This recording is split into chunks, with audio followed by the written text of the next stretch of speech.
Ladies and gentlemen, if you could take your seats.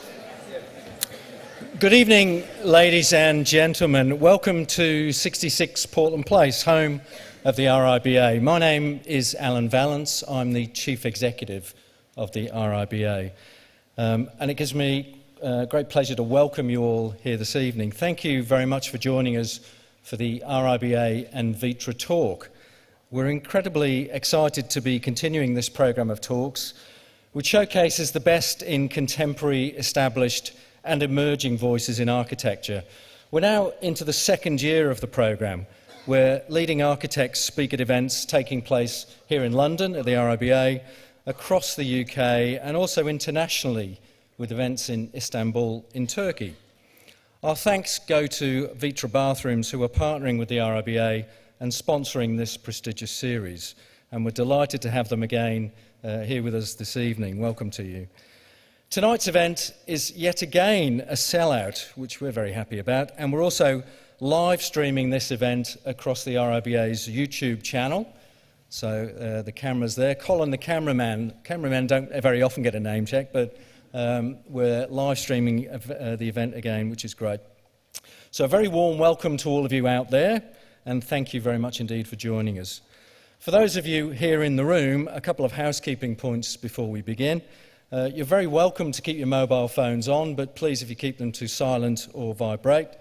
If you are a social media user, please absolutely feel free to tweet as if your very lives depended on it, and Insta-post. The hashtag for this evening's event is #RIBAVitrA, all one word.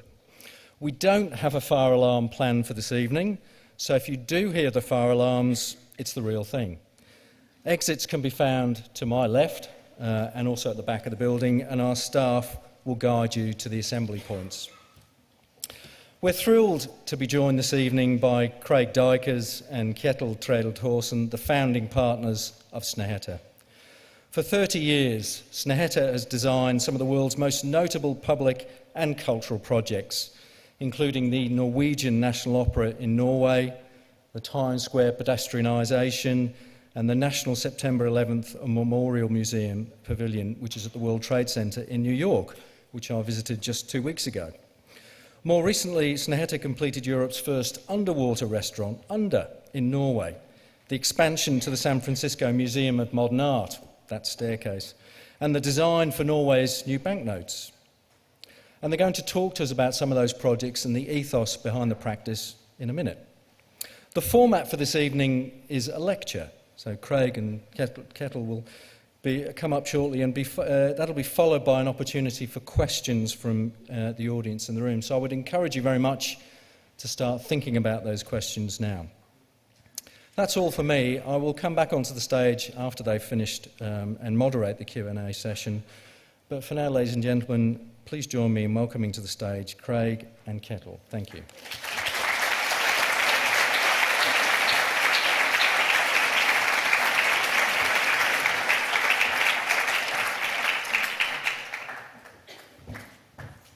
Just to avoid confusion, that's Craig and that's Kjetil. We are basically looking very much the same, so it would not be strange if you misplaced us. So, Craig Dykers, my name, and I'm sort of from everywhere, an architect, but actually my mother's from London, so I spent time here when I was a child.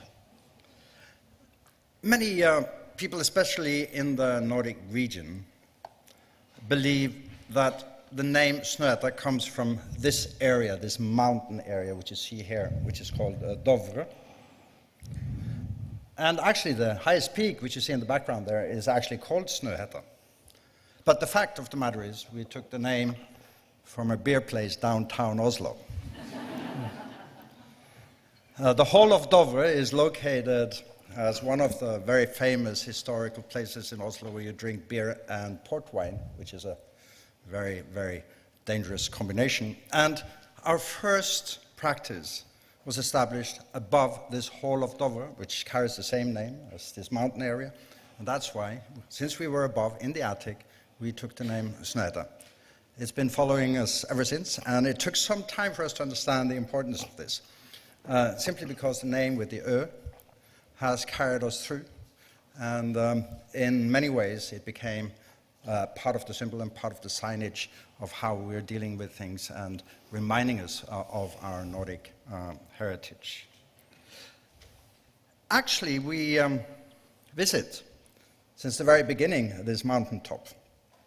After we took the name, we found we have to do a pilgrimage.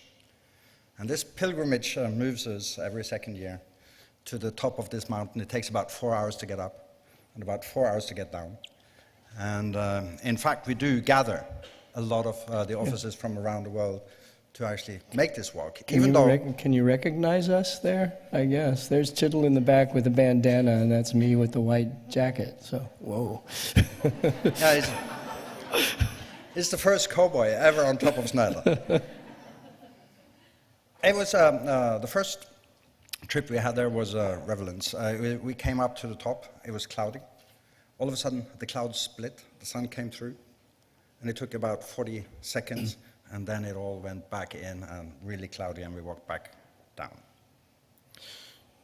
So over the last years, we have put a lot of emphasis on these 3 items: people, process, projects, and according to this kind of evaluation of the most important things that we're dealing with. Architecture per se is about people and their environments. Now, we're claiming this, that there is no such thing as architecture for the sake of architecture, and make that clear. That is important. Then, of course, the process leading us into whatever is necessary to be able to do in order to get there. And finally, as a result of these 3, which will be somehow how the lecture is built up on people, process, project, somehow at the end, you end up with a project. It could have been different, but through the process and with the people involved, we are definitely only heading for that one and only result. Right now, we are extremely wide in the scope of things that we're dealing with. We're dealing with architecture, landscape architecture, interior architecture, graphic design, product design, and art. Now, you might think that that is a widespread kind of task to be dealing with all of these things in relationship to the architecture that we started by doing. But, you know, when you start looking at people and the location of these around the world, all of a sudden you will see that the influences that these different professions actually have on each other also are embedded in the kind of nature and culture that we find in these different locations. So these are the offices around the world for the moment.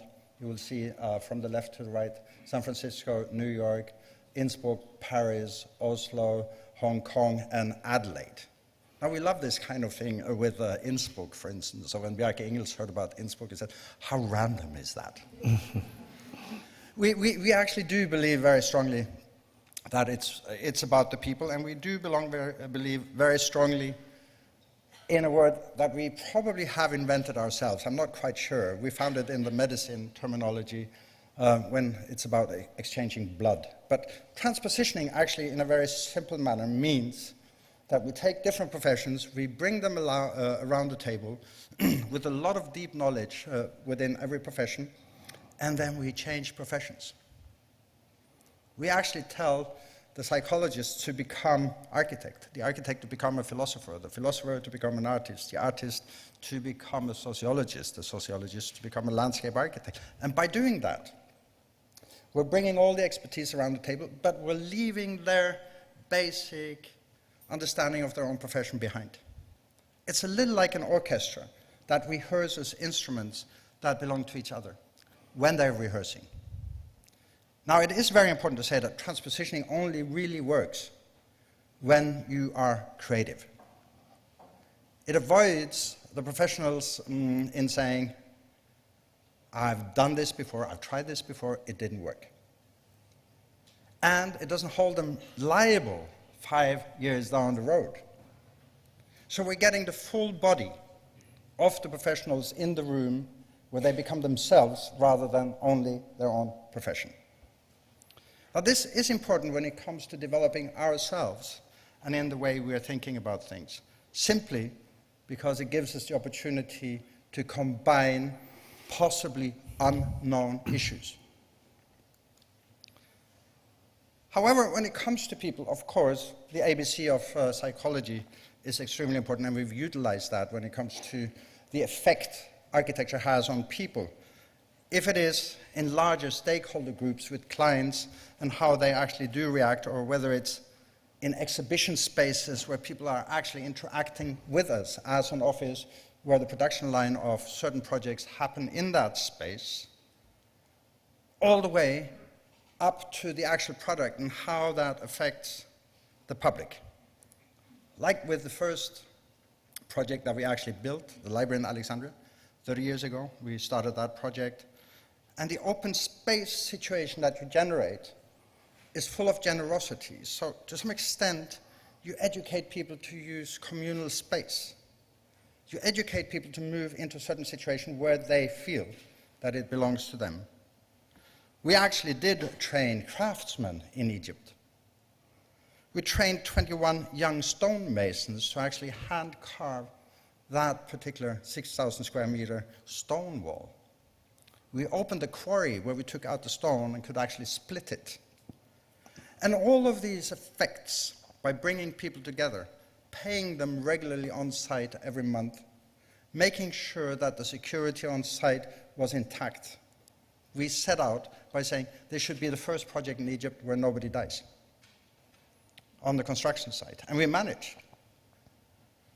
So that was then blessed, of course, with the protection of that building during the Arabic Spring. 24/7, the public, the students, would hold hands in a big ring around the building and keep it open during the whole Arabic Spring, because it was a building that belonged to them, because the building had invited them in. And that, of course, in itself gives us an almost incredible possibility of turning the environment, of how it affects people, how the cognition develops, and how you actually use these things in form of behavior. Remember that we spend 90% of our lives indoor. Approximately 14 of these on the toilet, but that's a different issue. So if you move these things forward and you actually start looking at these things, what is happening, for instance, with the gender ratio in the Library of Alexandria, and how are these things put together? Well, simply by looking at the average on the staff of the gender ratio, the average Egyptian labor force, USA labor force, or the global labor force, you will see that a library like this has an impact. You will also see that the young people's and the children's library membership rocketed after the Arabic Spring. Now, why is that? Because it was educating the people of Alexandria to be part of that library movement on social media and otherwise. So the Alexandria Library was a competition, an anonymous competition actually, and we were quite young at the time. We were all around the age of 30. So as the Oslo Opera competition was announced, it was a kind of a challenge. We thought, well, will we be able to score something like this again, a very large international competition? And the public was very, very different than the project in Alexandria. It was a more educated public, and the actual use of the building was more culturally related to the identity of the area. So we began to form the building around different places of thresholds, different places where people could collect, and of course create interiors where people could conduct activities that they hadn't perhaps thought about before in relation to an opera. So inside the lobby, there are new modern and contemporary dance events that occur that aren't in relation to the more historically traditional opera and ballet that occurs inside. And the combination of these two things together was very important to us. When you're in the lobby, it's possible to see out to the plazas, and people enjoy looking in, and people inside like to look out and see the people staring back at them. So there's always that moment of surprise where someone walks up to the glass to see what's inside, and they're sort of surprised that someone else is staring back at them. So you create a kind of social organism inside the building. The outside of the building has had many uses that were unanticipated at the time. I believe this is the Justin Bieber concert. where we had 25,000 crying teenagers while Justin Bieber was on a barge in the water just outside. It was a cold day, but everybody enjoyed themselves. And so when it's filled with people that aren't actually inside the building, you really feel a sense of social, or let's say a sense of society. But it's not just about crowds of people, as we all know. Sometimes the quiet moments can be very important. And so there are times when you go there and you might see a small child discovering something as though they're in a terrain in the landscape, or a couple very quietly standing in a location and enjoying their company together. So all of these things are about the people that we're working to create things for. The profit side of it is also very important, the economy of something like an opera. So the visitorship greatly increased, so nearly a little over double sort of impact we had on ticket sales. A lot of young people would go to the opera, and perhaps they wouldn't necessarily want to be there, but they wanted to be on this strange building, and then they say to themselves, well, maybe I'll buy a ticket to the opera. And so it changes their lives and their understanding. We have also a very interesting fact that once that opera became successful, there was less need for state funding, so it's sort of starting to try to become more self-sustaining, and that's important in our cultural institutions as economies grow more and more complex.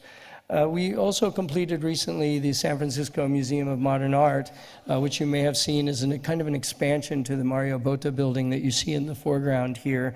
And with that project, we also wanted to bring people together in unique ways, and we created a very impressive green wall that has about 30 native species on this wall that's directly outside some of the galleries.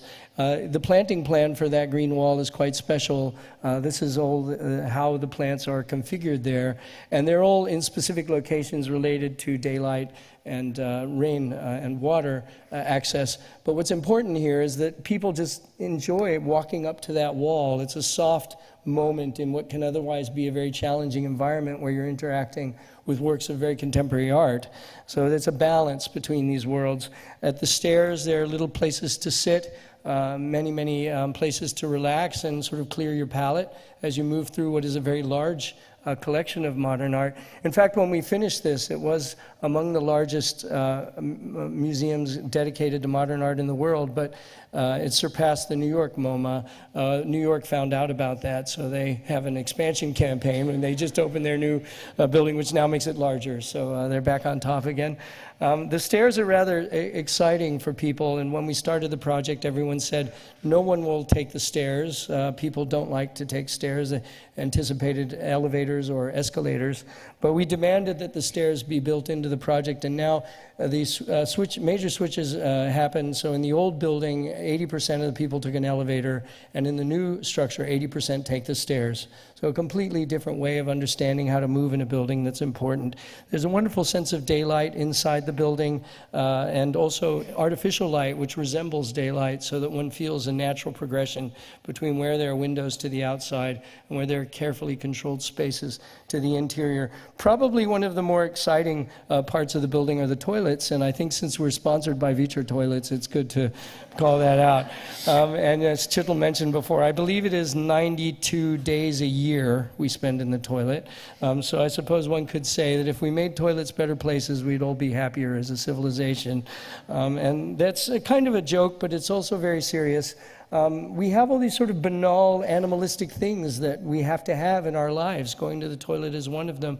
You should be able to treat that with some kind of interest or respect. So the toilets in the MoMA are behind a rather ordinary door, and when you walk in, you just get saturated in color.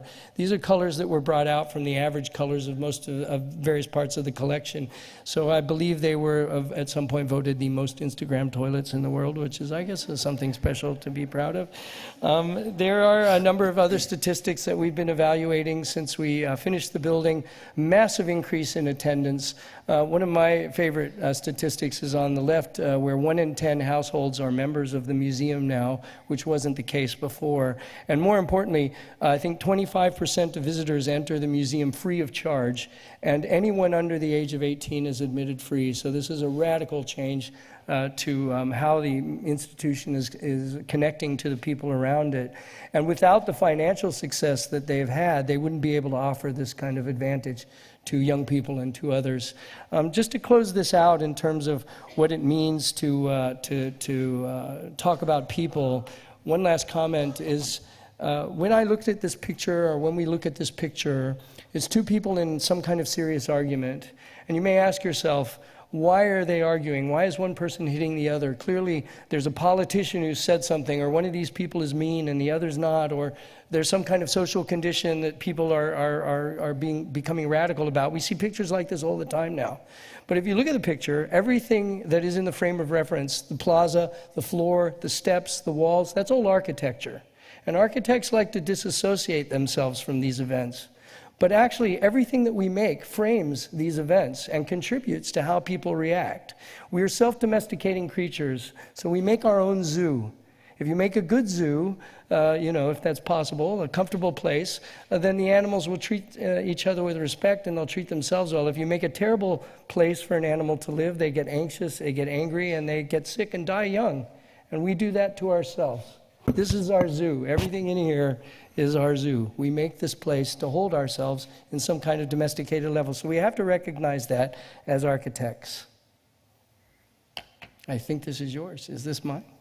Oh, yes, this is mine. I can do it if you want to. Well, we did finish recently a book called Collective Intuition. It's, I believe, for sale here, so we'll go out and buy it. Wow, I'm too excited. Wow. It's sort of a representation of 30 years of our work. It's a very special book in that it highlights many of our projects over the years and talks in quite detail about some of these issues that we're talking about tonight. But prior to that, there was another book that was very important to us called Idea Work. It's a very unusual study made by a series of anthropologists who went to various groups, not just ourselves, but other manufacturers in various other industries, looking at how they create things. Idea work became a kind of ensemble of collective mechanisms to work together because we're a collective. We're not named after a person. We work always in teams and groups.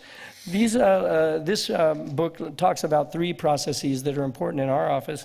One of them is fairly obvious, prepping. So when we start a project, we take deep dives vertically into subject matter, referential material, data, all kinds of things that are valuable to understand so that we at least can approach a problem with some degree of understanding and stability. Then we move into a stage which we call zooming out.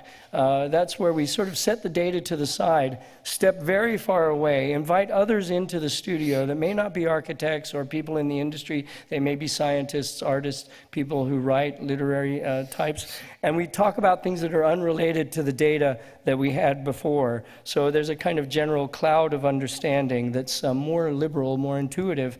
And then we move into some stage where we say we like to get physical, we like to make things, we like to move our body while we're making things, and that joins the vertical world of prepping and the sort of horizontal world of zooming out into a single focus. And the more we can work together, the more we can move, the more stable we're able to understand a design. And it becomes a very dynamic process, and often we're surprised by the results.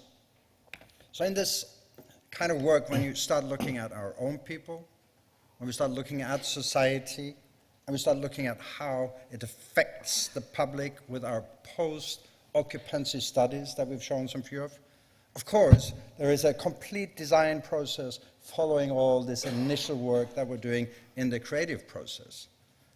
And we're going to take you through 4 kind of relationships between the analog and the digital. We're starting with analog. Now, it is important to understand that everything we make with our hands only has a certain expression. There are certain things coming to you through the fact that you're making things only with your hand or very, very simple tools. One example could be a small cabin that we made far up in the Norwegian mountains. It's what we call one of the keyless structures, so the door is always open, there is no key. It's for wanderers that actually move around the mountains to find refuge if there is bad weather. But it starts by really identifying and cutting the wood. And then it actually moves into the hand carving with the axe. Now, in this particular notion, you understand that you have to be knowledgeable about what the axe is doing, because you have to go with the wooden fibers. And by going with the wooden fibers with the axe, you're closing the pores of the wood so it becomes much more durable for a long, long time. And that gives us the possibility, of course, to understand the less waste that is coming out of the production of this wooden panel cladding. Now, then we test it, we bring it up, the logs are in place, the hand carving is in place, and all of a sudden you have a tiny little cabin for 21 people to stay overnight, small kitchen, beds. You have to sleep tight, I can assure you, it's quite tight. But at the same time, this kind of notion of the handcrafted, that you actually just bring around to some extent, is important because it leaves the mark. It is what is left from one person's handcrafted surface. And when that moves into the interior, when you fire up this place, you've carried that particular axe-made surface with you in your mind, in your memory, and that brings you in contact really with that very harsh physical surrounding. Up to 6 meters of snow. You have to find that cabin during the winter. And all of a sudden you're inside a place which has been handmade. But it could be even a much simpler kind of object. This is an installation for the Singapore Light Festival, which we called Lampshade. It's consisting of a bamboo structure, handmade, sort of tied together, but then with 1,000 photovoltaic small lamps. So what these lamps are doing, they're shading the interior space of this outside little object during the day and delaying the sunlight with approximately 8 hours before the sunlight actually lights up the interior. And when this project is over, of course, all the lamps go to Myanmar for situations where there is no electricity. But it could also be like the Aesop shop here in London. Maybe some of you have visited. It's fantastic. We don't do advertising, but Aesop is great. It's very expensive. But it's this sort of surface material that comes out of the clay, and it's brought onto these surfaces by hand. It looks almost perfect, but it's really the intact one-to-one kind of translation of a material when you use simple tools and your hands. It really is quite analog. It's the hand welding of this very slow procedure of the panoramic alpine mountains outside of Innsbruck. And what makes it even more kind of analog is that there are text relationships just coming out of Wittgenstein saying after he was wandering in these mountains and understanding what that actually meant. So don't let yourself be led by the example of others, other people, but by nature. So that puts you in a certain position for yourself to experience as you're standing there. Or it could be when we were asked to design a furniture of our own choice. We decided to design the furniture that produces furniture, the workbench. And this workbench, then of course, is handcrafted to high standards. And finally, of course, you have to produce the stool which you sit on while you're working on the workbench. So these things all belong together when it comes to the analog. It's something that stays in your memory once you've been there, but it doesn't really belong as the only way forward. What would happen if we move into the analog-digital kind of procedure? Well, for instance, it could be the book that we produced for a lighting company called Sumtovel, which is called Living the Nordic Light. We interviewed 4 people over 100 years old about the perception of the Nordic light. Now, it's also important they had never been south of the polar circle, which means they had developed an eyesight which could see more blue colors than anyone born south of the polar circle. And by taking their picture, scanning their heads, we all of a sudden had a physical expression digitalized of their own personalities, and all of a sudden we were able to let them travel, for instance, to the Aedes Gallery in Berlin. And, of course, one of the ladies here, she actually passed away, not so far away after. We interviewed her. She was 103 years old at the time. She had been bicycling approximately 25 kilometers every day up until the day she died. And she wanted that interview based on her experience of the Nordic Light to be read at her funeral.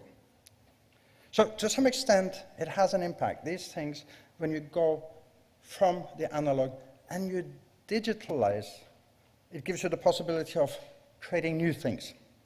Like, for instance, here, with the calligraphy of Arabic writings, you can see that it looks like a two-dimensional thing when you see it as an analog kind of writing, but it has changes in the three-dimensionality, which made us believe that you can create Arabic calligraphy in a third dimension. It is 3D. It's not like our letters, which are only extruded, as an A, for instance, only has a backside and a front side, but it doesn't have a three-dimensionality, which is different, whereas Arabic calligraphy is definitely a three-dimensional symbol. And by that, of course, you can combine it into its most extreme variations of expressions. Or, like the artist Bjarne Melgaard coming to us and asking us to design his house and telling us he would like it to look like this. Now, that particular drawing has a backside. That drawing already does indicate, to some extent, a three-dimensionality, although we don't know. So in order to get to know him, and he was producing approximately 1,000 drawings of the house he wanted, but we had, together with him, to work and find out what does a drawing that he makes actually look like when we turn it into a three-dimensional object, going from the analog to the digital information. And finally, we felt ready, after 2.5 years, going back and forth between drawing, 3D creation, that we were ready to design a house. So we took some of his drawings, created three-dimensional kind of expressions of this building. Then we reduced the amount of digital information in that three-dimensional drawing, so it starts getting triangulated. And once we were down to almost only 10% of real information in that drawing, we projected the original drawings back on that reduced 3D information. And all of a sudden, we had Bjarne Melgaard's house to die in. Now, it was refused, of course, by the neighbors. And the neighbors were artists, and quite harsh kind of debate ongoing, so now we're thinking of exporting it to Austria. So not all processes move from the physical to the virtual. At times they move in the other direction. We may begin with a digital understanding because we feel it may be able to capture some of our thinking more directly as we start a project. And in the one case that is interesting perhaps for you to know, you probably know of this project. It's the observatory at Snøhetta, sometimes referred to as the Reindeer Observatory, for looking at wild reindeer that move across this part of northern Europe. The original discussions were about an organic form that existed within a more platonic shape that held its own in a very vast and very challenging landscape. And so that particular form that we wanted to see inside took some time to try to generate physically in our minds or intellectually in our minds. So we used a digital platform to build out variations of formal understanding for this movement that you see within the large rectangle. That was then transferred to a CNC device that helped us create the first models of the building. So we had a digital model making process, the one that you're not too unfamiliar with, to create our first understanding of that project, which we did then also work on by hand. So we brought the digital models into the studio and adjusted them within the group that was developing the project. That small model that you saw being made just now was then translated to the next stage up, in which the actual form itself was created by a different CNC device, a very large one that could carve the form directly one-to-one, rather than having to make it in smaller pieces and then have someone else translate that later. Those large pieces were then brought to the site individually and layered in place using this kind of massive timber solution that would hold itself well in a very harsh climate. And as it was in place, you could start to begin to understand the form, which appears to be analog. And there were some touch-ups that had to be made by the individuals that were making the structure, so it had to be finished by hand, but it started as a digital understanding of a form. And perhaps you've seen this kind of a picture where the organic shape itself is situated within a very clear and stark form. Sometimes people think that we're working to merge with nature, but that's not always the case. We just want to have a dialogue with nature, and this particular project doesn't try to pretend it's a piece of the mountain. It holds itself, holds its own in this landscape. But the process moved very quickly in some ways between digital worlds and analog needs. Another project where we worked with that same type of thinking was the San Francisco Museum of Modern Art, which had this rather special facade that felt as though it had been carved by the wind, or we wanted it to feel that it was actually human-made, but we knew that it was too big to be able to do that effectively within the cost that we had. We also wanted it to be a varied surface that would change in time throughout the seasons and throughout the day. So we began starting this project with a series of digital understandings of the different forms that we needed to react to the interior functioning of the building. From there, we moved back into an analog study where we made hand-cast models and made many sketches together to try and better understand this principle that we had. Then we had to translate it back into a digital format to make sure that these components could work feasibly. And that was then taken to a manufacturer who made this amazing process where they carved forms with a CNC device and pressed the cementitious material into the formwork. What was interesting was that they told us this would be very expensive because if you want to reuse the forms over and over again, they have to use a special material, but they recycle the material, so if you bought a cheap form, they would only last one use. But since it was a digital device, a CNC machine carving the shapes, it didn't matter that you would throw it away after one use because you'd recycle it again and use it for the next form, and the robot doesn't care if it's different or the same. So we were able to get multiple patterns, which you'll see in a moment, from this digital analog understanding. But interestingly, as careful as the CNC device is, at the end, we had to finish it by hand, the mold, because you could still see the little lines of the CNC device in the formwork because we were using a cheaper form. So they were softened by hand sanding. And then once they were made, we shipped them to the site using the same mold that was used to make them. So again, the two things came together. They were so lightweight that one person could easily move them into place. And in fact, because of the digital technology, it meant that the structure of the building was 25% less than it might otherwise be. It made this very soft form against the sky, but more importantly, if you go to the site today, to the building, you'll see that people enjoy touching this facade where they can, and it probably has to do with the fact that it moved from very complicated worlds between digital and analog understanding. And the last project to show in this way of understanding things is our recent commission a few years ago to redesign the Norwegian national banknotes. So we got to make some money. They won't give us any free samples, but it's very nice. If you're ever in Norway, you can now spend money that we've designed. The characteristic of the design is based on wind speed and large bodies of water. Norway, as you well know, is a nation devoted to its coastline. It's a very generous coastline and is one of the most extensive in the world. So as you move through the various banknote values, the wind speed kind of rises, and you're able to see less of the figure that you're seeing in the distance. In these cases, it might be something like an oil rig or a coastal lighthouse, various characteristics that you might find along the coast. So here are the notes as they actually are, and each one has a different color, obviously for needs of those that are having trouble seeing the character of the note, but also they create a landscape which is quite special. I sometimes joke that once money is no longer being used, and you can make art from your money, so this would be an artwork you might potentially get, which is worth exactly the amount of money you used to put it together. So it's a good investment.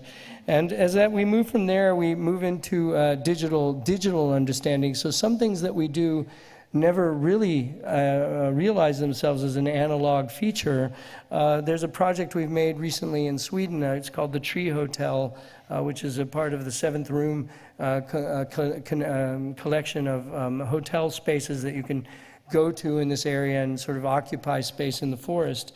The forest is really quite special, very beautiful, and one feels very guilty building something in a place like this. So part of the process was to look at the site, find the site, take a photograph looking straight up through the trees where we had to build the building, and then recreate that digitally on a pattern that is etched into the bottom of the building, so that once the building was built, the Tree Hotel, you can stand and look straight up and see exactly what was there when before the building came to be.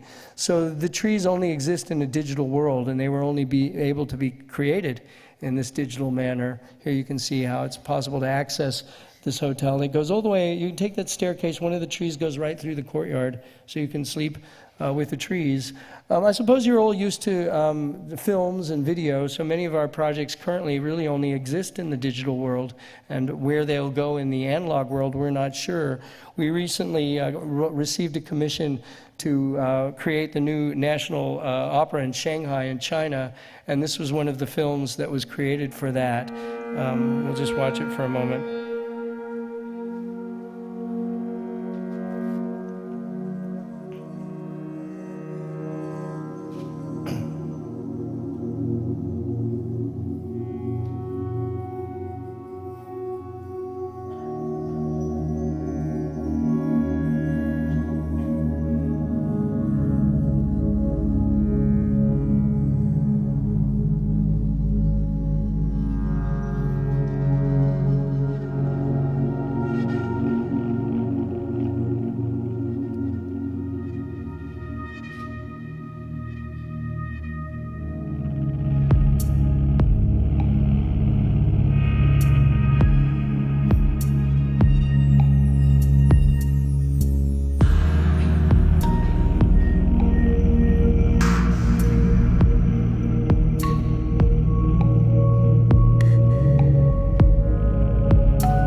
So as you're probably well aware these days, it can be very, very difficult to understand what is real and what is virtual, and we're all starting to kind of cross that bridge at this moment. But ultimately, in the end, the whole discussion of analog versus digital is somewhat moot, because it's basically everything. We're working with everything all the time, and how we manage that and how we manage those different technologies has an effect on how we work as a studio.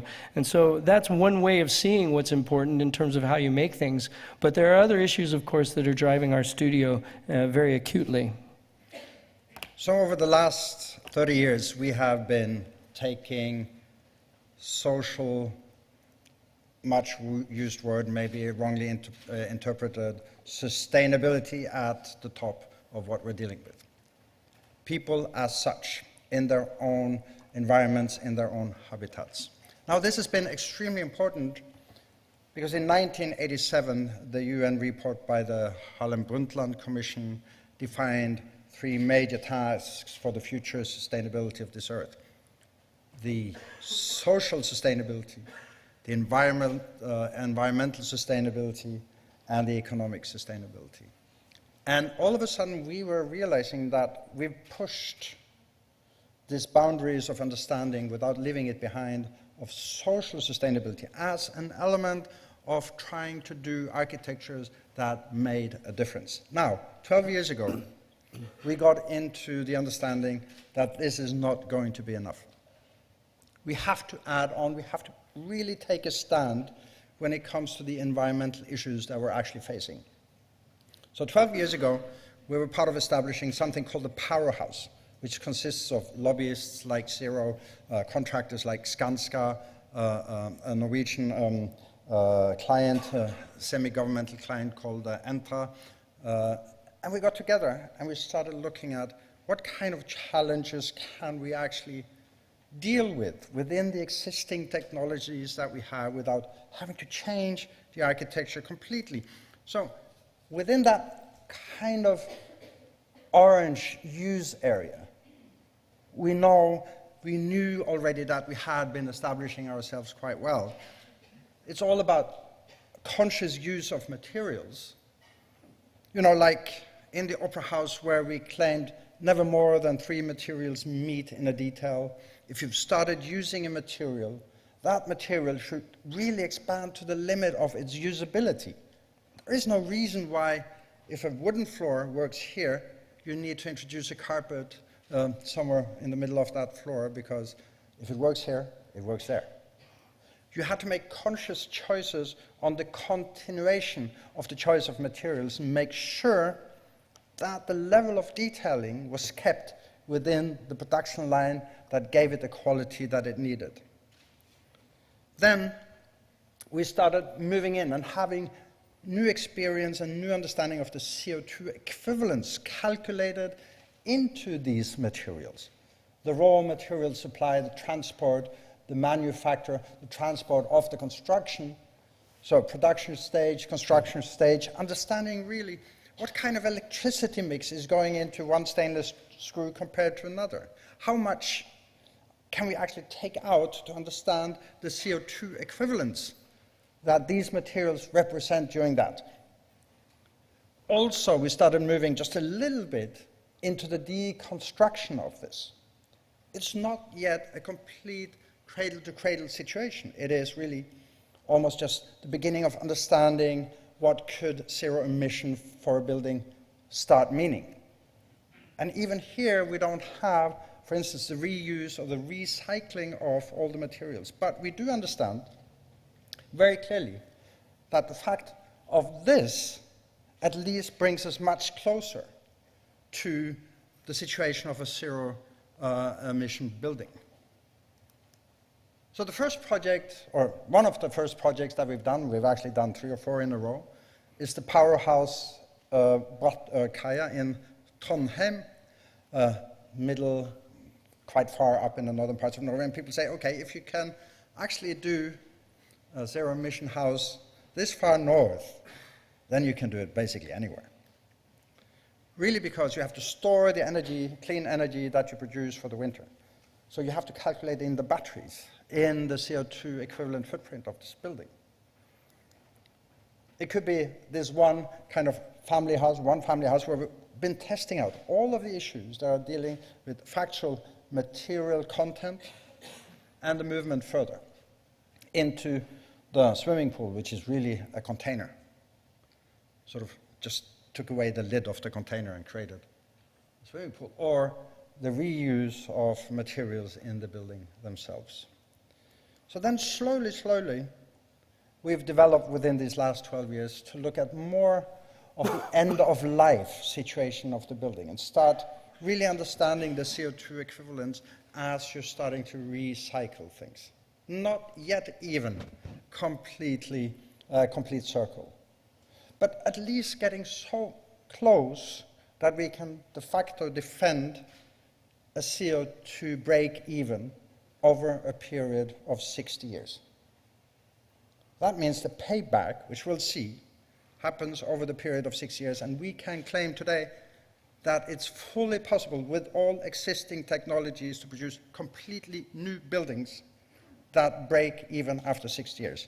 So we just dealing with Gullahaug, which is the next project coming up, and of course there's massive amounts of systems actually relating to these issues.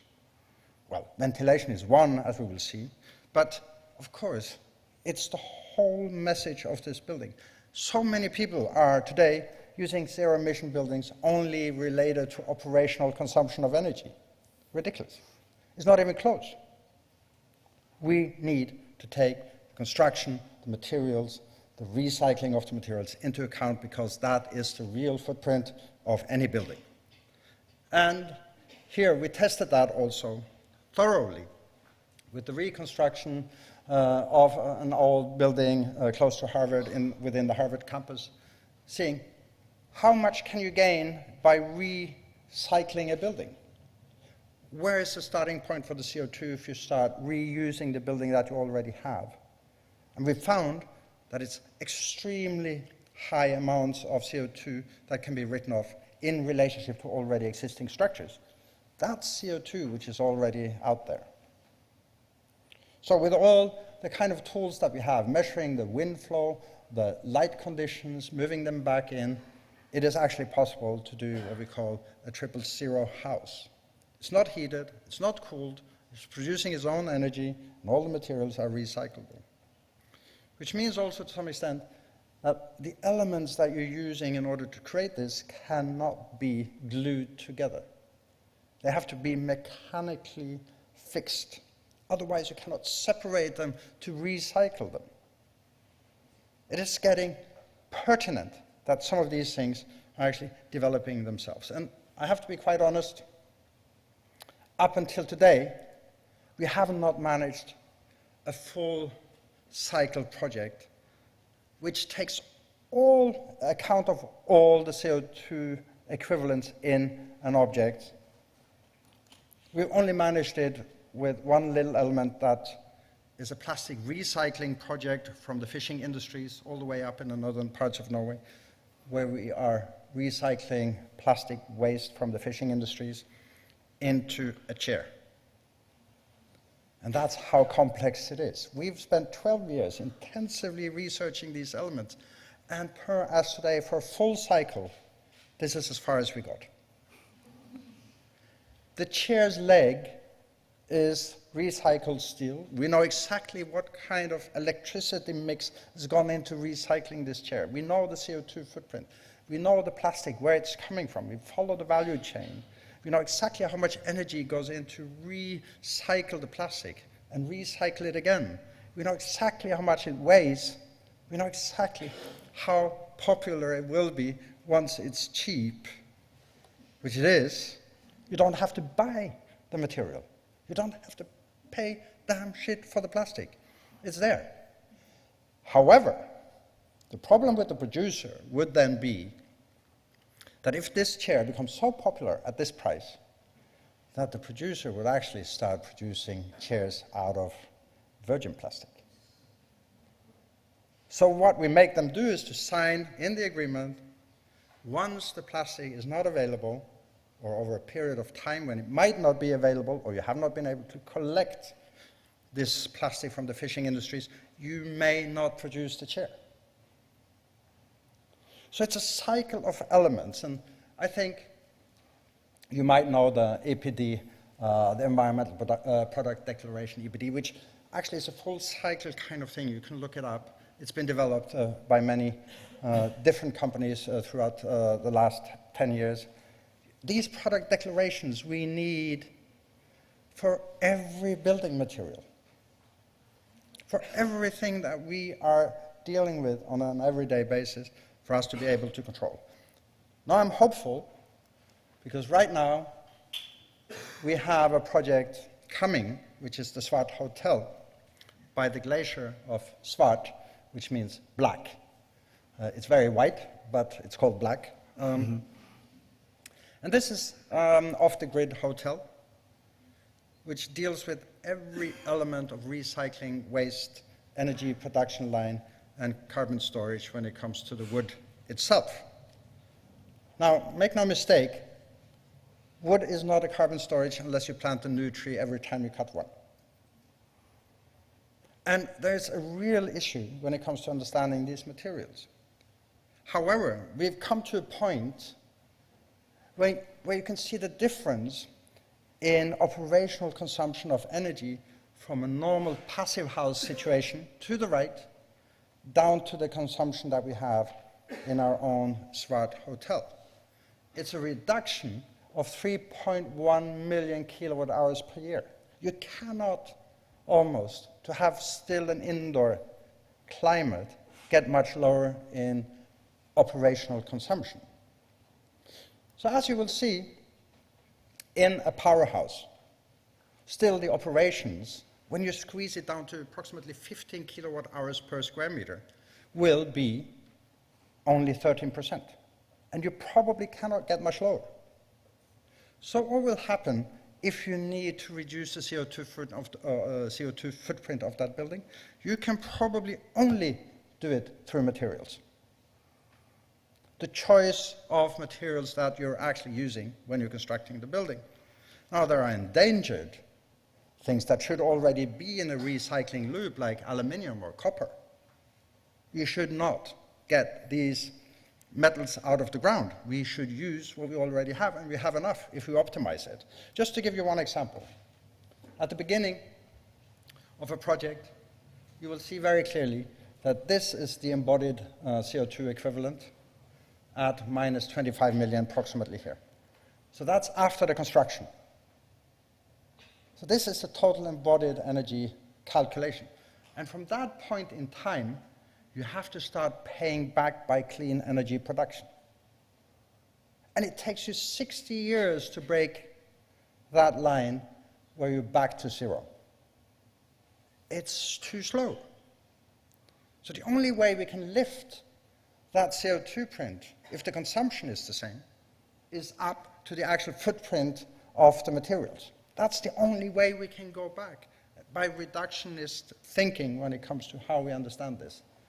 And you know, this big break that you see here, that's actually the photovoltaic cells, which themselves, for electric production, are about 14% of the overall CO2 emission equivalents.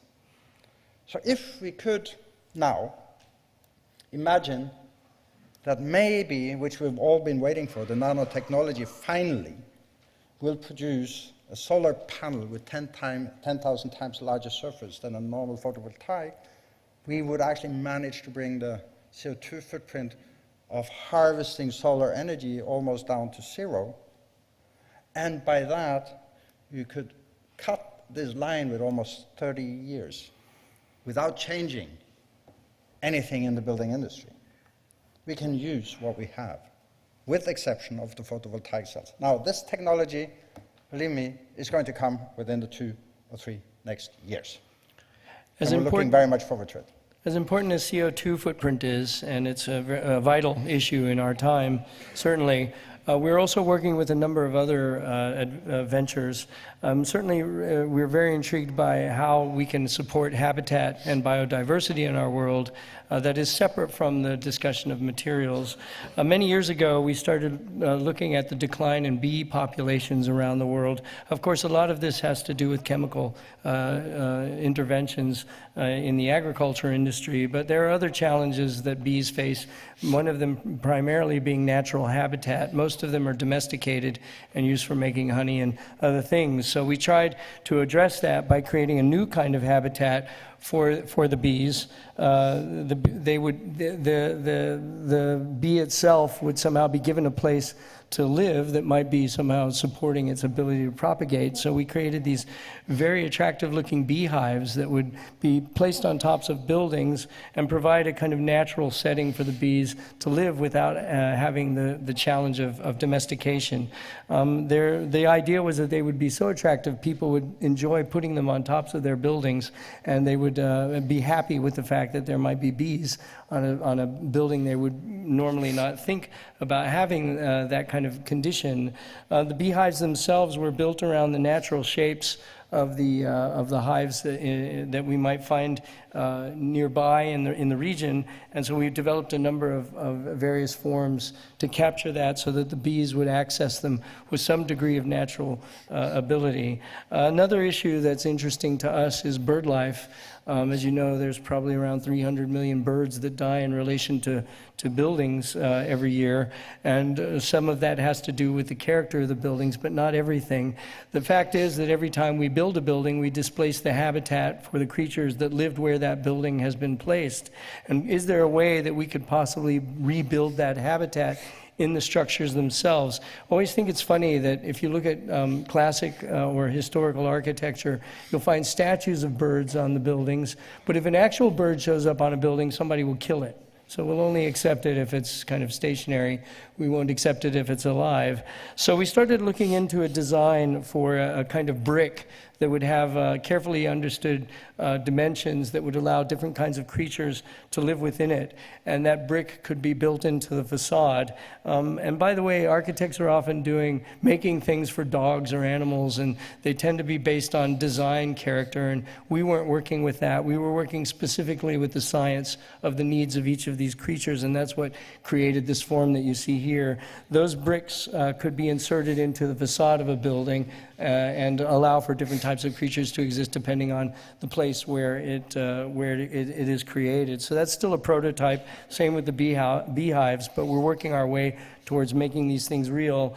Another project which we've been working on, which you'll be surprised to hear about today in some way, is that you probably at least read some newspaper reports about our work to refurbish the Philip Johnson building at 550 Madison, sometimes referred to as the AT&T building. There was a lot of discussion about the facade of this building on Madison Avenue, but what was not talked about, interestingly, is what we'll talk about tonight, and that is the development of the building to its west side behind the Madison Avenue facade, which is today this kind of rather forlorn atrium that very few people use, and in fact all the retail that's ever been in there has failed. The last thing to fail in that atrium before they closed the building down was a pizza shop, and I often think that if a pizza shop can't make it in New York City, then there's a serious problem. So we understood that we needed to create something different here, something more important.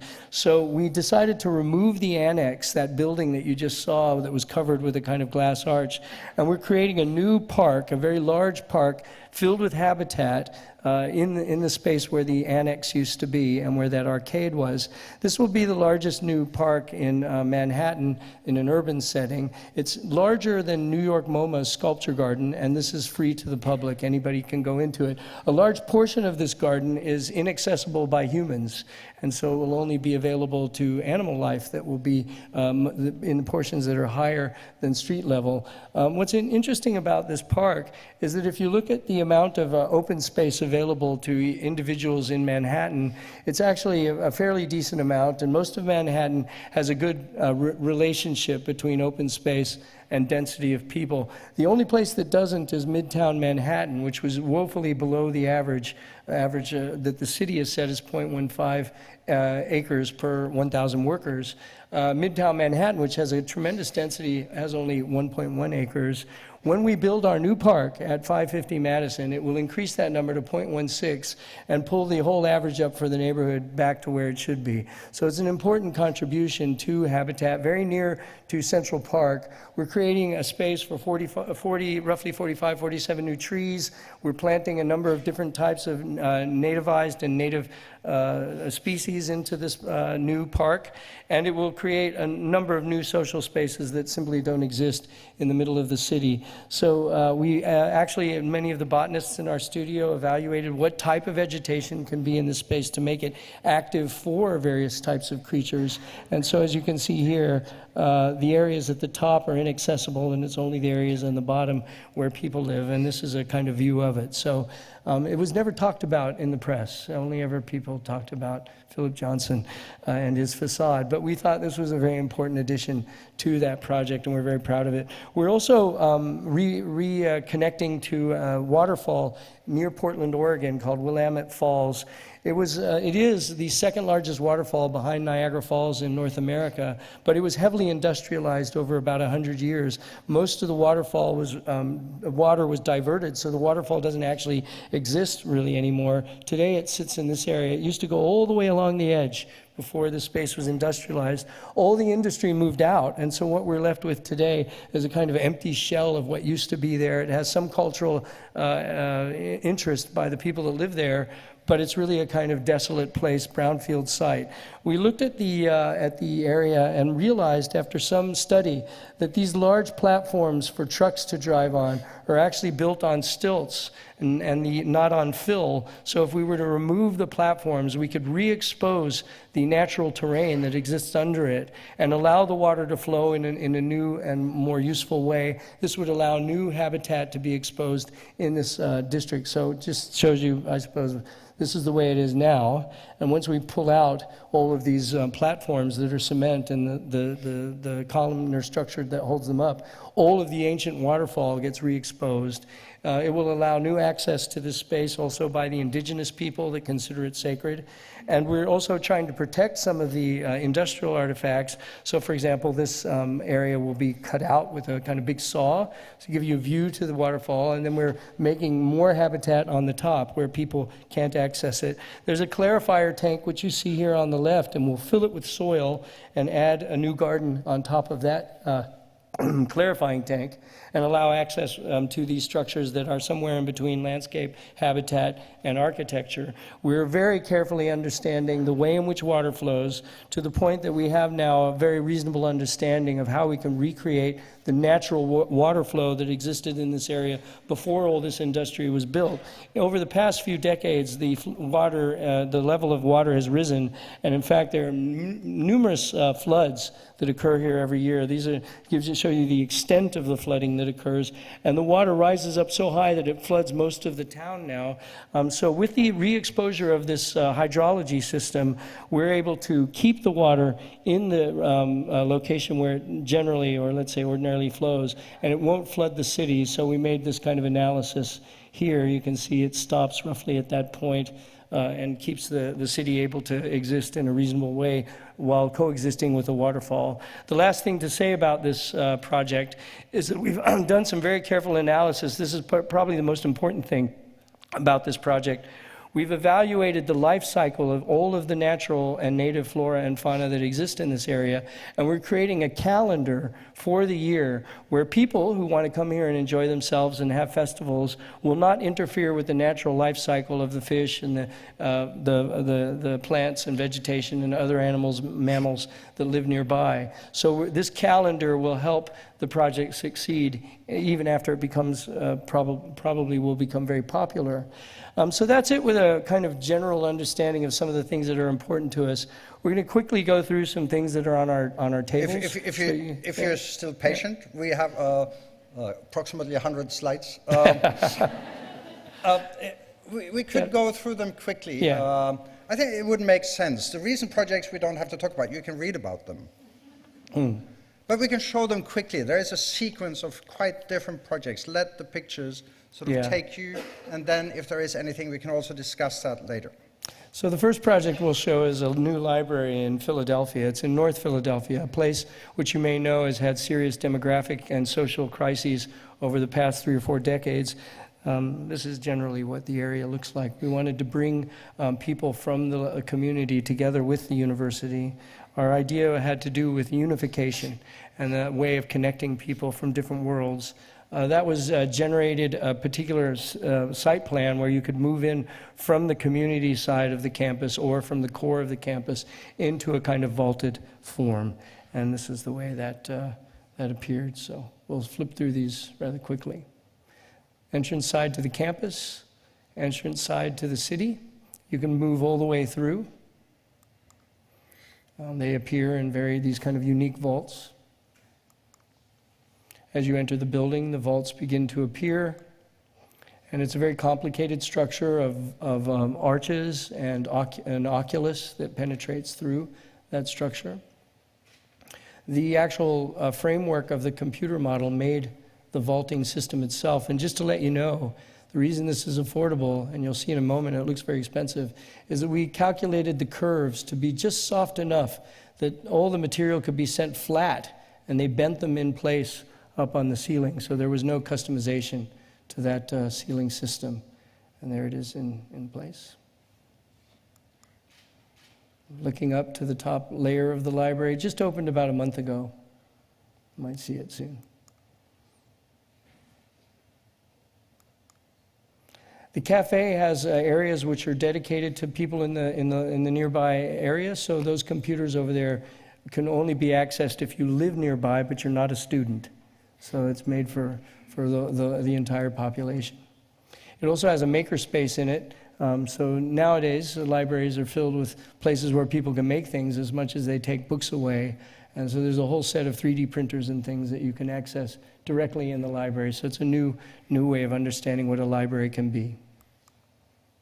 And in parallel, the Monday after the Charlie Hebdo attacks, Pierre Berger said, if we're going to build a new Le Monde headquarters, it needs to be open and accessible.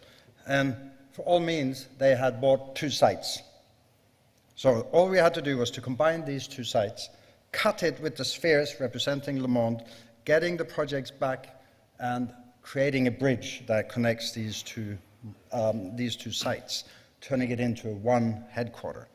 Then the facade itself came out of the pixelation of digital information actually embedded in these production lines, going in and looking at the messages that might be there, and all of a sudden you have a hidden message on the Le Monde facade. It's going to open this year in December, finishing just right now the facade, the pixelation elements, the glass, the double facade situation, the big bridge connecting the public with the building. Another library that we completed is in Toronto, in a very unusual atmosphere also. It's on a very busy street, sort of like a Broadway of Toronto.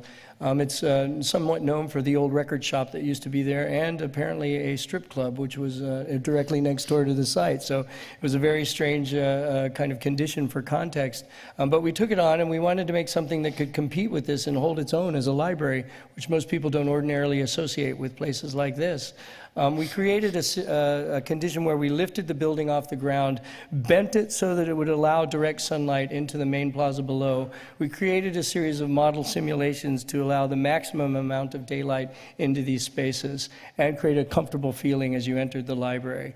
That particular form, as we lifted the building, was clad in these unusual blue metal panels sitting within a very unusual white glass mass. The panels moved back and forth between analog and digital and analog. So a computer scored the material, that the metal material that each unit is made of, but a human being folded it into place. So it's an origami kind of condition. They really flicker a lot in the light without using electricity, and I often see people walk by and stop and take a picture, and I think in this world that we're in, where everybody is texting on their phone all the time, when you can get somebody to stop for just 5 seconds and look at something, it feels like quite an achievement, and that happens often here as you access this building. The space is used by a number of people, that both from the university and other places. It carries inside into the lobby, and it's used as a public forum. The building itself has multiple functions on multiple levels, each one defined by a degree of landscape understanding, and they're all radically different. So one of the floors is called the beach. It has no traditional chairs or seats. The students love it. They drag their pillows in and around, and they sometimes come wearing beachwear and carry beach balls and have beach towels that they put down in the library, which is rather fascinating to see. On Thursday nights, there's apparently a breakdance group that meets in the library, and sometimes they have fashion shows, so it's an incredibly socialized environment. We found that people enjoy the variation in use and function in this place, and it's brought a lot of students to the library. Some of the spaces, though, are very quiet, very low-key, and in fact the students self-police, so if you talk too loudly on the top floor, the students will tell you to please be quiet. They don't need a librarian to do that. So it's sort of a ownership over each floor.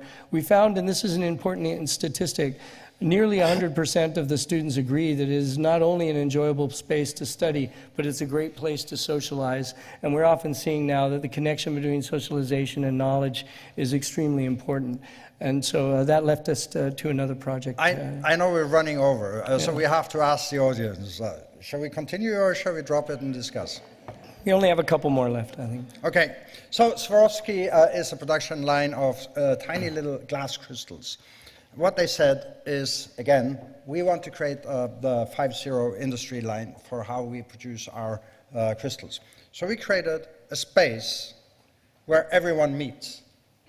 It's the producers, the blue color, the white color, the public of that little city in buttons. It is the designers, the clients, in one production space. It is a factory, make no mistake, but it's a factory where everyone is part of that, including the cultural house that we have actually created, which then is the factory space itself. In addition to that, the children's playhouse situations that we have at Swarovski is a semi-climatized building where all of a sudden you engage people in a different way. So all of these tiny 6 projects that we have actually done for Swarovski are now being turned back to the public, and the little city of Swarovski becomes a kind of an experimental ground for us together with the Swarovski company. Now that, you might say that's a kind of difficult thing to achieve, but to some extent, if you have a client behind you who actually goes all the way, you can achieve impossible things. We're actually making a lot of libraries now. We started our company as making a library, and we're building more libraries than ever. So if anyone ever tells you, what do we need libraries for? I have it all in my telephone. That's absolutely not a useful piece of information. Libraries are very popular now. One library that we created was in the town in Alberta in Western Canada in the plain regions. And what was unusual about the site was that there was a trolley line, a subway line running right down the middle of it, curving and ramping. And this trolley line cut off 2 parts of the city. So we tried to understand how we could improve in that condition and actually make it a benefit. We call these things problematunities. They're problems that become opportunities. And we built a bridge, sort of landform up over the trolley line that accessed the spaces adjacent to it. We also looked at climatic issues and conditions that occur in this part of the eastern Rockies and western Canada, and we started to make analog models that somehow connected to something that people understood there, and that led to this form which arches up over the train tracks and builds this kind of cloud-like wave. The plan is extremely simple, and I guess one rule of thumb is that if you can put a plan on a fire escape diagram and it looks understandable, then it's probably a good piece of architecture. As we say in Norway, if you can piss it in the snow, it's okay. Yeah. So it's just two arcing bands that come together and they form this atrium space in the center. And it's quite an evocative space. Looking up. Adjacent to it are the bookshelves and book collections, and there's also a quiet library nearby that is shielded. There's a lot of daylight in the building, almost entirely almost everywhere has access to daylight, and sometimes the daylight pours in very reflective and unusual ways. And that comes through a system of facade elements that are connected to this wooden soffit that is just starting to appear here. And it's a massive wooden soffit, all wood collected from the region nearby, Calgary, and it just arches up over your head. It's about, I'd say, 20 meters over your head at this point, so you can see the scale.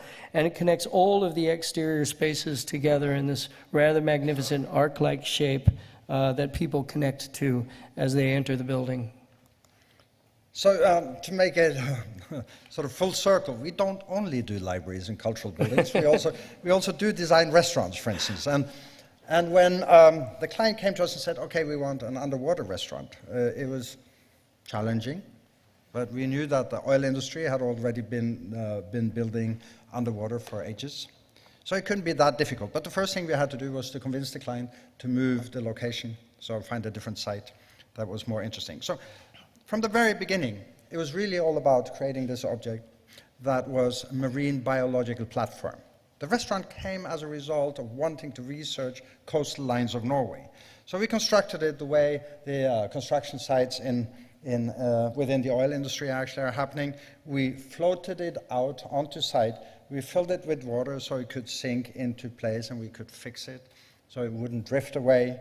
And all of a sudden we had an artificial reef which gave us the possibility of serving food, designing every chair, every little portion of the building, including all the graphic design, web pages, and of course turning it into this kind of total experience of things where you can get slightly seasick when you're inside, see, looking at the waves going slowly up, slowly down, which actually, as such, is a fantastic digestive.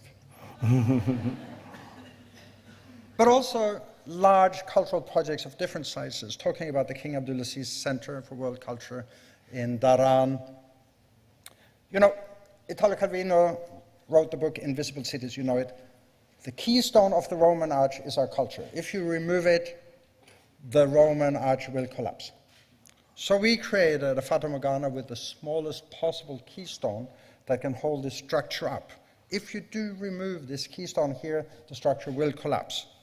So we started bending and turning these things around in order to create a three-dimensional wrapping of this building by bending pipes, 360 kilometers of them, and all of a sudden you had a built keystone that held the whole structure in place. Now, in these pipes, we can actually heat our water, we can take the water out, and we understand how it works. At the same time, when you combine this kind of effort of building such a large building with the rammed earth coming straight out of the ground from the site, you have the meeting point of approximately 3,500 years of architectural history, from rammed earth to stainless steel. Now the cacti are growing slowly in what we call the monosurface, the landscaping, the very few elements of water that need to be supplied, and of course we're working really hard in maintaining it with the mountain climbers. So all these things come together when we talk about culture. In Saudi Arabia, we can have that discussion, but it opened to female population in Saudi Arabia for the first time. The libraries coming in at the same time as the men. It was the first public cinema in Saudi Arabia. And at the same time, you're fighting for these youngsters, average age 25, to actually get them into the cultural building and let them, so to speak, be taken by culture before anything else takes them. We've been asked by the Ford Motor Company, of all people, in Dearborn and Detroit, to develop a new platform for their research and engineering. I suppose it's a kind of complex just outside of Detroit in Dearborn. It's a very, very large area where most of their research and engineering capacity takes place. It will one day house about 20,000 people in this area, and so we were trying to get them to understand how to, and ourselves to understand the magnitude of this project. To give you an idea of how large it is, that's Lower Manhattan there on the left, and the same research and engineering platform for Ford on the right. The campus is the same size as everything south of City Hall in New York City. There are 350,000 workers there and 200,000 people living on the left, and there's about 20,000 people on the right.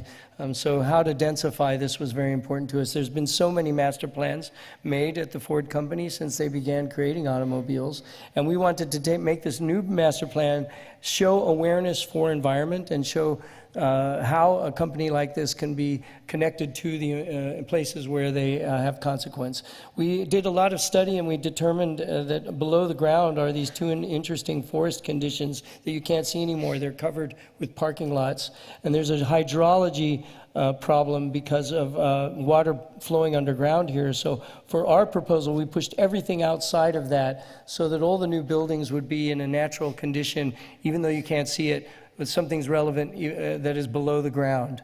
And as we move forward with this project, we had to understand we've spent 3 years following how people move in a place like this, who they're talking to, what they're talking about, so we can increase the socialization component at Ford also to make them more innovative. We're introducing new mobility systems, everything from walking on foot, which we hope most people will do, to intelligent vehicles that move through this campus. So this sets a new platform for how cities can densify and do so responsibly in the future. future. So it's about a 70-year project, so it'll go on for quite some time. Here's the master plan as we've completed it. These are existing buildings, and this is our new conjecture here. The workspaces are created in this sort of XY chromosome pattern that give different types of interactions between people, and they allow the architecture to grow organically across the site without it feeling too blocky or too boxy. And this is it in the winter. Some of the spaces are indoor courtyards, some are outdoor courtyards, and it's a whole combination of effects that we're trying to study. I think this is maybe our last. And we finally come to the last project, almost. I mean, it's amazing your patience, I have to say. I mean, we could push this, of course, for another 3 hours. Yeah, it's really great. It's really great that you actually have the patience of listening to us presenting some few of our projects. So one of them, of course, was very important to us. It's the historical connection to the Lascaux caves. Oops, that came out of there, sorry.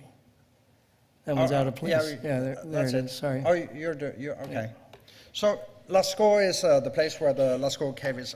I'm not going to say so much about it, but it's this kind of cut between the forest and the agricultural land in Lascaux. We scanned the old cave because it had to be closed from the public because of oxygen production inside the cave, so the paintings would disappear. We created a completely new cave, and we actually found the reindeer that the reindeer pavilion at Dovre is supposed to make us look at, painted on about 30,000 years ago on the caves of Lascaux. So as everything else, they follow the ice north. And in that relationship, the new paintings that were actually generated are totally like the old ones. We introduced what we call archaeological acoustics in that space, where the things that you experience when you're inside are exactly as if they were for real. So, to be absolutely certain people did not confuse it with reality, we chop off copies of that cave and show them immediately when they come out that this is actually an artifact. It's something produced in 2017, with the elements of trying to understand how you move from inside to outside, outside to inside through a museum that is so extraordinarily important for the understanding of our own society. So we'd like to leave you with one last message. It has to do with other things that we're doing that we feel are very important, and it means a lot to us that we try to find ways to give back to other people so that we're not just taking from them or making things out of other people's economies. We have a number of pursuits. One of them is in the US. We have some in Norway and other parts of the world.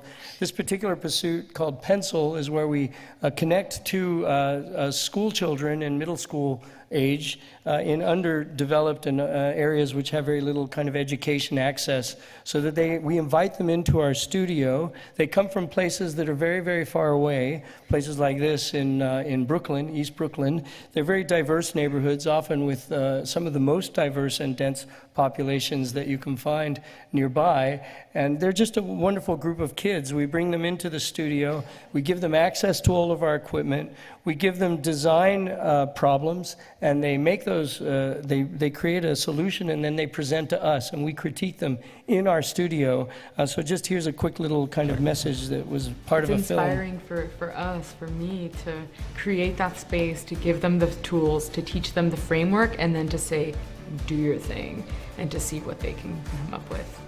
It's usually pretty weird and funny and amazing. I've seen our scholars build relationships with members of the Snøhetta team. In addition to that, they have the hands-on experience. I've seen students change their mindset. When our scholars meet different companies like Snøhetta, it gives them the opportunity to say, I can see myself in this career, taking this career path. These kids really are the ones who will be shaping our cities in 20 years. To be able to have some kind of an impact on people, it's very rewarding.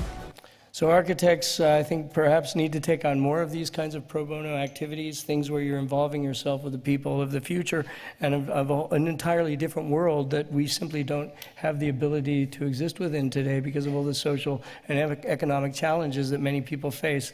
So we're going to leave you with that message and hope that you'll be able to find something you can connect to. That really is it now. Thank you.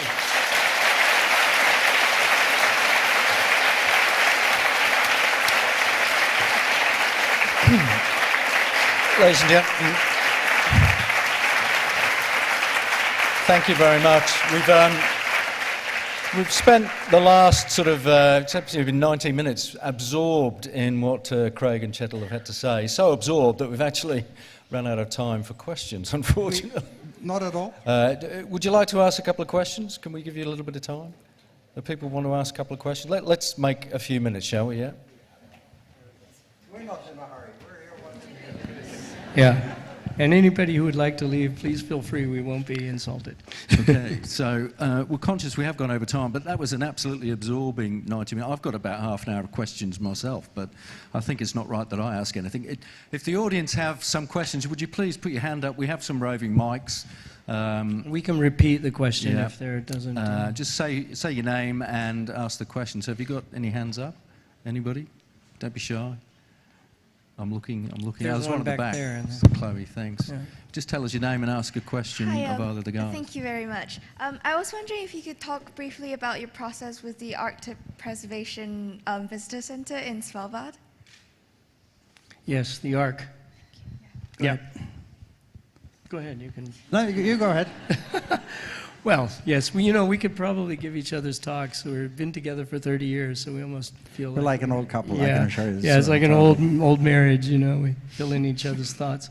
The Ark is a project in a place called Svalbard in Norwegian and Spitsbergen in English. It's an archipelago very, very far north. Actually, the top of the archipelago, the northernmost part, is about 600 kilometers from the North Pole. It's extremely large. It's actually larger in all the constellation of islands. It's larger than Ireland, but we probably don't even know what it looks like because it's so far north on the map. It has a stable climate in some of the old coal mines and in the geologic infrastructure that's in the area around the main city, Longyearbyen. And so there's an initiative to save seeds from trees so that there can be a seed bank for future generations of planting if the climate changes or there's some kind of crisis. And the new project, the Ark, is related to the possibility of having a visitor center so that people who come there will grow their knowledge base of the important issues that we discussed earlier. There's a lot of tourism and pressure on tourism in this area. It's very similar to Antarctica, where if things are very interesting and suddenly you have cruise ships coming and filling in the harbor and bringing pollution and, of course, economy, but many other problems. So this is to try and balance that condition of mass tourism, knowledge, and climate change. We want to give them something else to do than driving the snowmobile. It's all about consciousness when you move into these areas. And if we are going to look into the seed vault in a 1,000-year perspective, as we are also with the data storage for 1,000 years ahead, then of course also you have to provide the tools and collect the tools that you can actually, for instance, open the data with in 1,000 years. So all of these things come together when it's about the climate change, and also the understanding of the level of how people interact with nature. So this building is trying to put itself in a position of giving the best possible example of a footprint of a building in an Arctic region. Thank you. Any other questions people have? No? Any selfies? Can I take a back. selfie Yeah. real quick with everybody? I'm going to do that. Hello. Thank you so much for the lecture. My name is Elena, and I wanted to ask you about the way how you develop projects based on sustainability issues. As you mentioned, it takes a lot of time. It took you 12 years to design a chair, but no real client will wait 12 years for a design of a building. So how do you negotiate the price of the time of the development of sustainability projects with the client, and how do you educate them, or do you actually get clients which understand the value of it and which are on board with you on that? Thank you. Okay, I mean, the 12 years development of the powerhouse situation is a constellation of different companies where one of a possible client is involved in that particular group where we actually develop the objects and the climate footprint of the building. So that is a constellation that in itself not only designs, develops, researches this situation, but also pays for the actual construction. The habitat projects also take a long time. So, for example, the waterfall project in Oregon, that's could take half a century to really see itself out. Patience is important. Thank you. The right question kind down of the front patience. there, I think. Down the front Here? Yeah. Thank you, guys. Thank you for a wonderful insight into your processes. I was just wondering, something that you said really, really stuck with me about how we shape the zoo that is our city there. But I'm just wondering, what is your assessment of the role of the architect in that at this point? Because you guys are in a very, very interesting position of how many cultural and social projects that you do, and sort of commercial projects, etc. But generally, when we look at the landscape of the UK, for example, I'm just wondering, do you think it's the architects that are deciding the future of the city, or is it the developers, the clients? I mean, when we look at the square mile, when we look at affordable housing being used as a political football for the last 10 years in this country, for example. And I mean, we keep having these conversations, but are architects really being listened to? I mean, how do you see the evolution of our profession? Well, to start answering that, if we run away from the responsibility within the profession of architecture, we're bound to lose. So you have to take your own responsibility, and we as a profession within designers and architects really have to take this responsibility serious. We can no longer say and defend that we have clients who don't want, we have societies that don't want, we have legal aspects that don't want. We cannot. Then we are obliged to influence.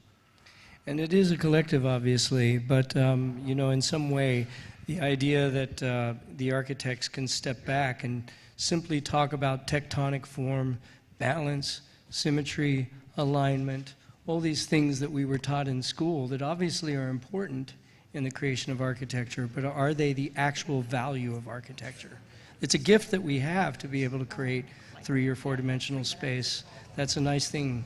But all these other issues need to be brought into the process. And socialization, which is what I was talking to in terms of the zoo that we create, is affected by all the stuff that we make. If you make everything rigid, nothing is intuitive, nothing is counterintuitive, then we'll start to feel that we're in our own prison and we'll lash out at other people. And that's the point of that kind of discussion. We have to start thinking about the fleshiness of what it means to be a human, how weird our naked bodies look, stuff like that. Great question. Can I ask a follow-up on that? Because in my day job, I run the RIBA, and one of the things we talk about a lot is evidencing the value of good design, because we talk to governments and other bodies. And one of the things that struck me about listening to you two this evening is obviously the amount of thought you put into the process, but the amount of effort you go into to evidence the value of your design. You've got metrics, you put a lot of thought into that. What advice would you have for other individuals, practices out there who perhaps aren't as engaged in that process as you two seem to be? Well, I think if you don't know the effect of what you're doing, you cannot argue the next time round. So you really do need to know what kind of effect the things that you have generated and created actually have in relationship to society. So the post-occupancy studies that we're doing these days is, of course, also a way of taking responsibility and arguing towards the clients. Look, I have this number, and this number. This tells me exactly, gives me the answer of what you were, or gives you the answer of what you were just asking.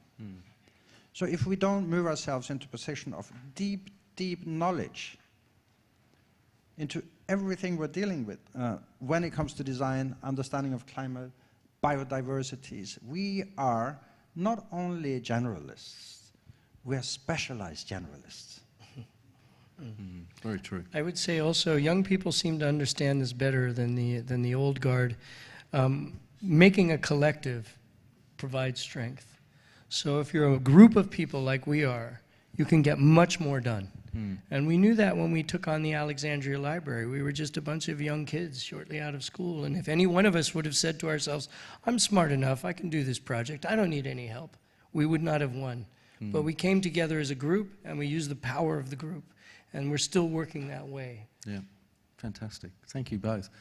We'll have to draw it to a close now, but a couple of things in closing. There's time for a picture. Smile, everybody. That'll be on Twitter pretty soon, will it? Great. It's been a fantastic time. It's flown by. It's been absorbing. It's been inspirational. We've learnt a lot. I think it's been highly entertaining as well. So thank you both very much indeed for taking the time to talk to us. Thanks everybody in the audience online and in the room for being here. We hope you've enjoyed the event. Up on the left-hand staircase as you move out, Collective Intuition, available to purchase. Great read. A quick plug for the next VitrA talk, which is on the 10th of December with Eduardo Souto de Mora. But let's finish by thanking again Craig and Kjetil for their fantastic contribution. Thank you so much. Thank you all.